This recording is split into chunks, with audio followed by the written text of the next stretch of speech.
You ask Tiger to solve. This deals with linear equations with one unknown. The final result is x equals 790. Let's solve it step by step.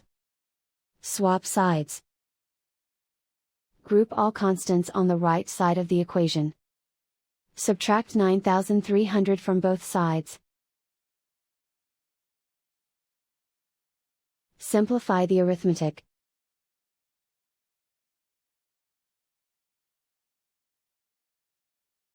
Isolate the x. Divide both sides by 17.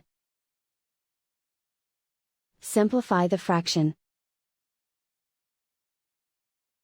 Find the greatest common factor of the numerator and denominator. Factor out and cancel the greatest common factor. And so the final result is x equals 790.